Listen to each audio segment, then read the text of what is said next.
Para sa lahat ng mga babaeng nagmahal, niloko, iniwan, at inanakan lang. Pero kung husgahan ng iba, akala mo'y daig pa ang mga puta.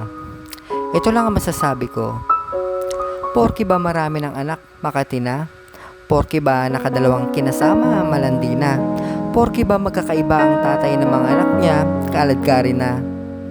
May mga tao talagang ganyan ang tingin sa ibang single mom.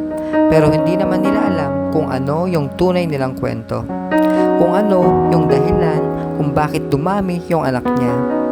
Kung bakit nakailang kinasama na yung single mom na yon.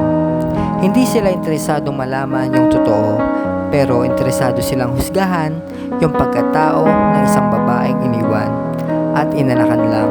In short, yung mga babaeng single mom, huwag natin silang husgahan base lang sa kung ano yung nakikita ng mga mata natin.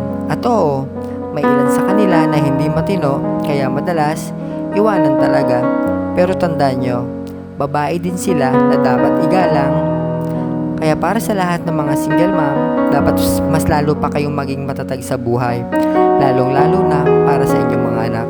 Hayaan nyo lang yung mga taong husgahan ng pagkatao mo. Ang importante, alam nyo sa sarili nyo na naging mabuti kayong ina. Madumi ng tingin ng ibang tao sa inyo, hayaan nyo sila. Sa mata naman ng mga anak nyo, mabuting ina kayo para sa kanila. At husgahan man kayo ng ngayon ng iba, maniwala kayo.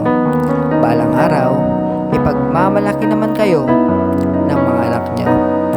Real talk po yan.